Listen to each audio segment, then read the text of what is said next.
We have data to prove it. Universities are discriminating against conservatives. That's a legit reporting agency. Out of Newsweek. Yeah. It's not Fox News and it's not Newsmax reporting this. That's right. Academic freedom is in trouble in America, Britain, and Canada, according to a new study I conducted on the subject.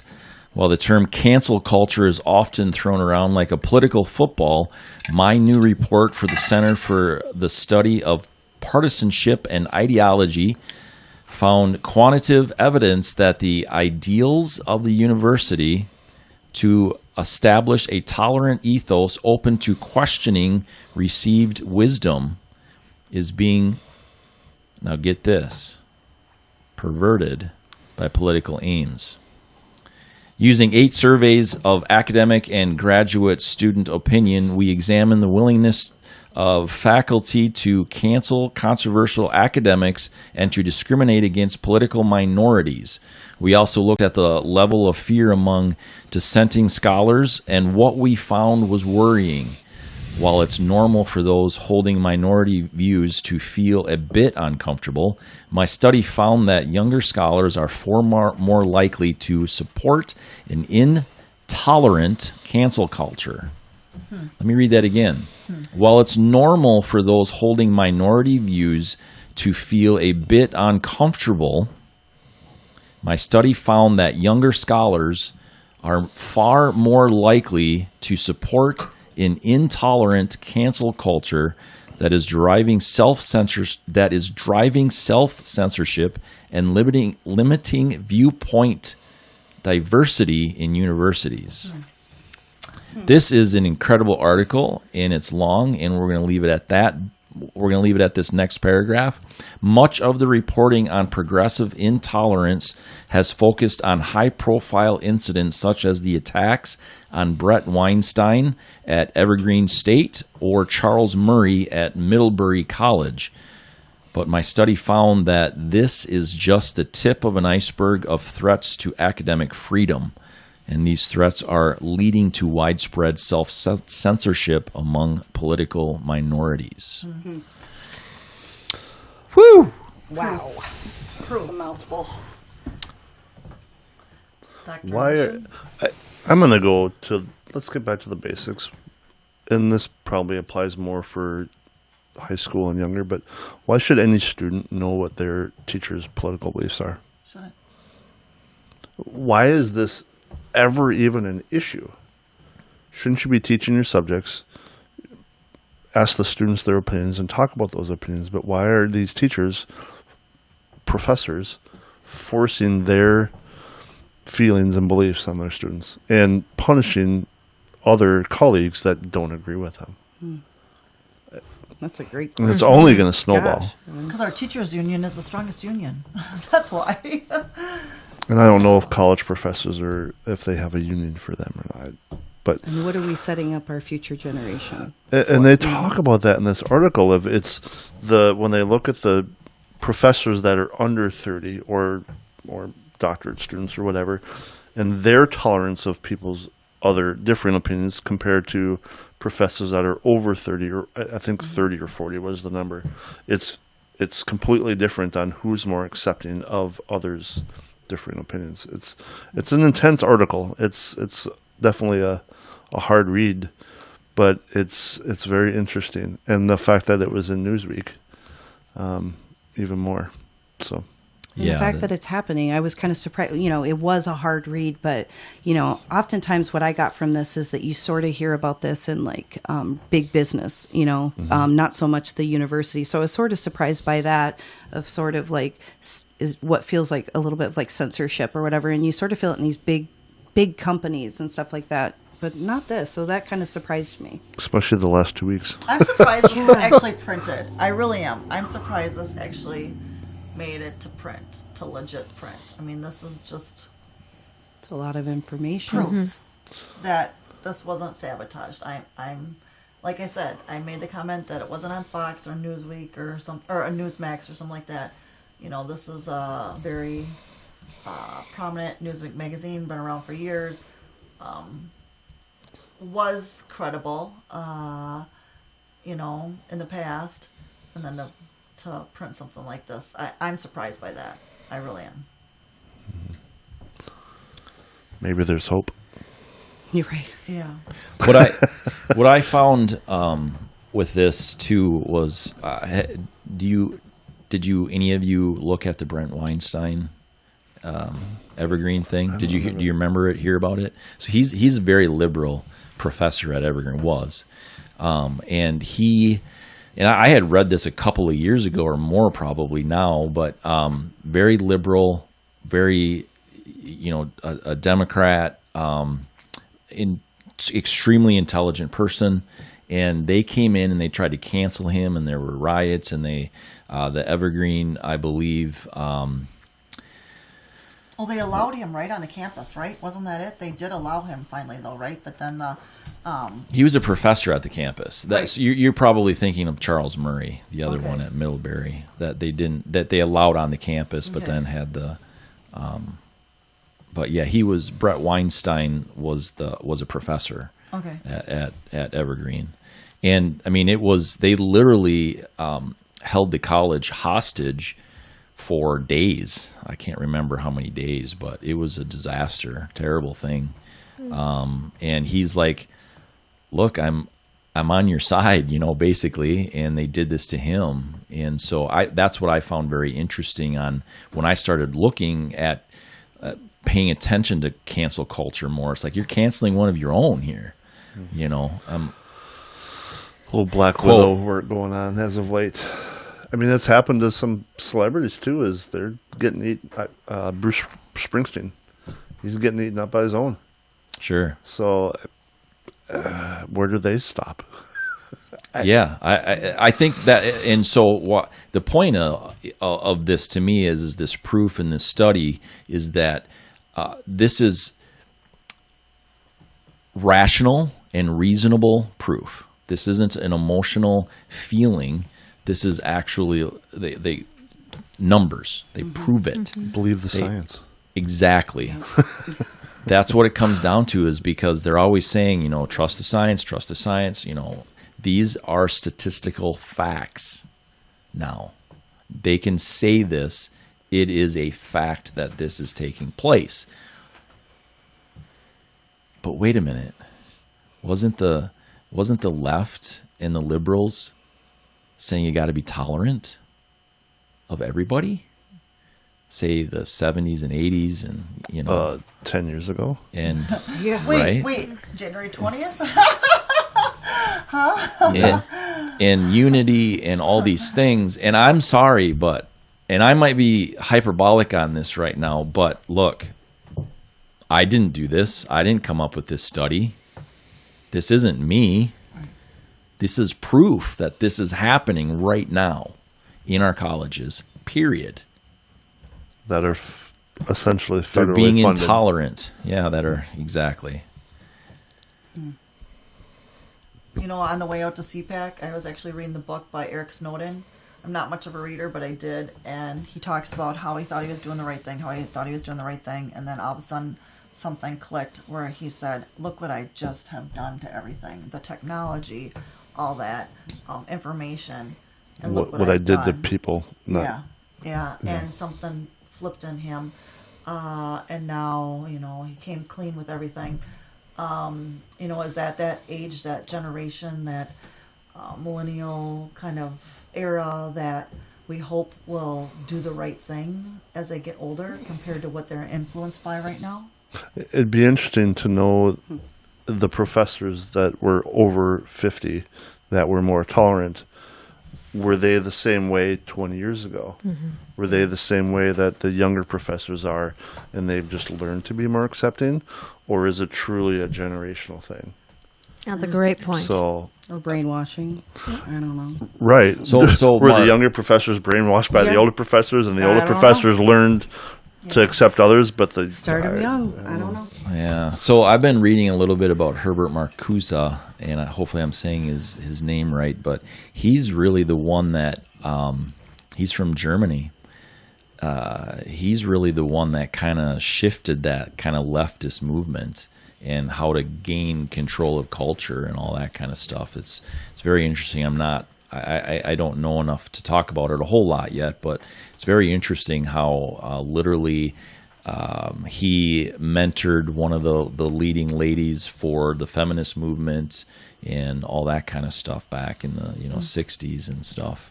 And how to change culture, what you needed to do, and you needed to gain control of universities and the education system and things like that is pretty remarkable. It's like and remarkable, I mean, in a scary sense.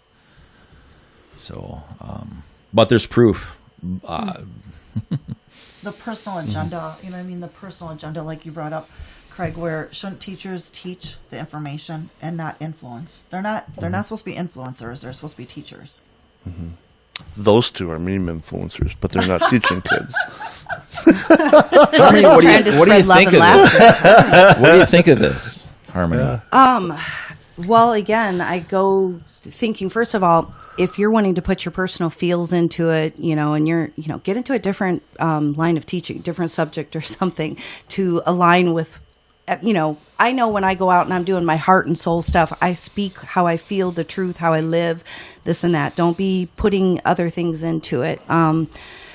I just sort of am thinking, like, my first thought is, like, they're young and they're impressionable and they're learning, and here we are hindering it. Here we are suppressing them or repressing and telling them what to think and what to feel. And it's like, I don't know. So I wonder about the future. What does this mean? Are we going to have to be even more careful of what universities our kids apply to? Are we going to have to look further deeper into this? Who's teaching our children? I don't know. Maybe you could just apply for your kids or hire somebody to apply for your kids. Well, like Laughlin, is that what's her name? Oh, that guy? Oh, I see what you're saying. Oh, Lori Laughlin with the college Yeah. campus. Oh, yeah. You could always do that See, too. there you It's go. just Look to at that. say- Look at the influencers. Yeah. And Into rowing. I don't think this is. I know this isn't exclusive to colleges, because I've got friends that teach at RPS, Rochester Public Schools, and I've got friends on all ends of the political spectrum. And the few that are on the more conservative leaning, they really have to watch what they say at work, because they will get crucified by the other teachers in their schools. Why? It's Have bias. your We belief, have the but- proof right here. It's bias. They're being intolerant to other people's views. Right. If it's not their own view, they are being intolerant. There's quantitative proof right here. There's numbers that show it. And how young of student? I mean, who I'm thinking of specifically is a junior high teacher. So our junior high kids, our 6th, 7th middle schoolers, our 5th, 6th, 7th graders are already getting, if you want to call it, indoctrinated or whatever. Yeah. But when my daughter's that age, I don't want somebody else pushing their values on her. Agenda. I want her Agenda. to come up with her own beliefs and decisions. Yes, original thought. Yeah. That hardly exists anymore.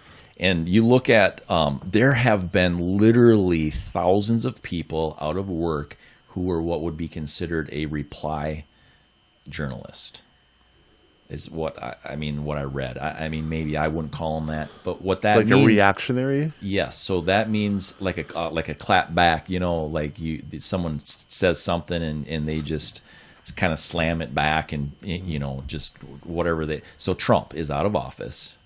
And literally, statistics have shown, and they have shown this, that because of the whole Twitter and the way that Trump handled things, that all the reply people, they have nothing to do anymore. So they've lost their jobs. For sure. Think about Look at, that. there's nothing Yeah. wrong. And when I read that, and I don't have it in front of me, so people go look for it, but it's true. So watch out, because they're on the hunt for something else. Yeah. For somebody else to put the thumb on. Well, look how busy they were with that. Look at the news is quiet now. Trump made it pretty Biden easy said. for them Yeah, to have their careers. Yeah. Let's be honest. And the hate that people had for Trump too was enormous, and so that actually fed the fire, right? And And I think some of that was intentional. I agree, 100%. It's sold. Because Yeah, negative it's attention is Yeah. attention. And I don't think that that's the right way to do it. No. But it certainly was his style, and that's the way he did it.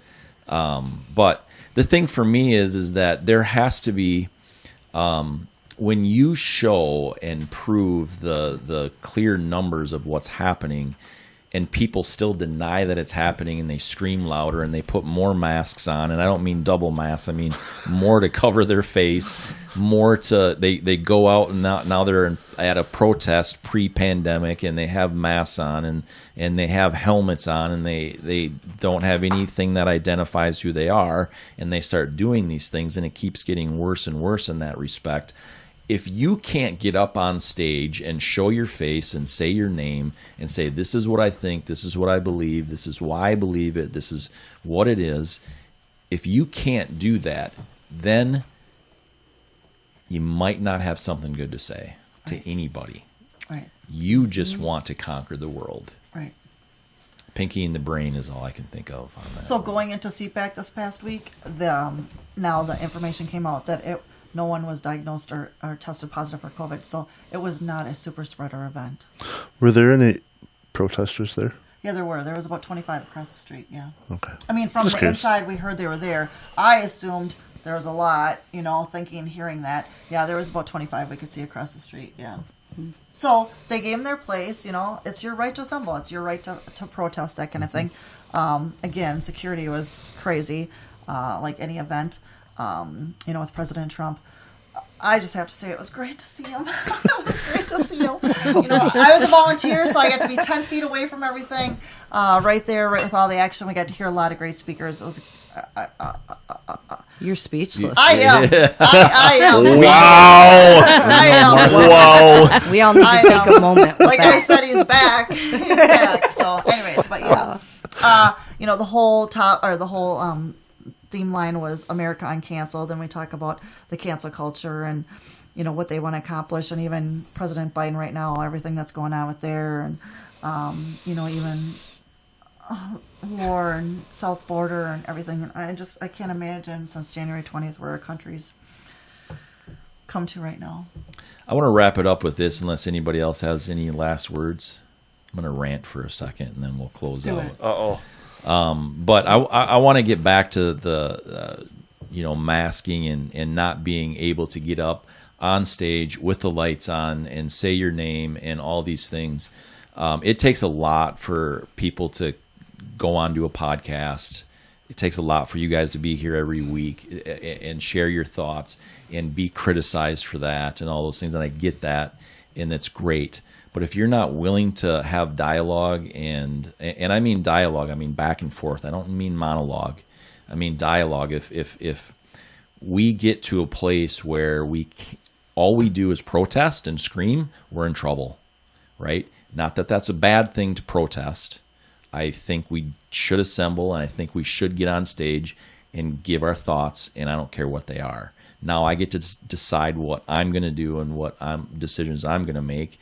And then I'm going to form that. I'm going to form a speech, and I'm going to get up and I'm going to say what I think. And then now you get to, So we have to have that back and forth. It's a must. We have to do it publicly. We can't do that behind closed doors and walls or whatever else, and underground and in all that stuff. And if we're in a dangerous place when I have asked dozens of people to be on my other podcast, Thought and Perspective, because I am totally interested in other people's perspectives. I get criticized because, well, you're a right-wing Republican.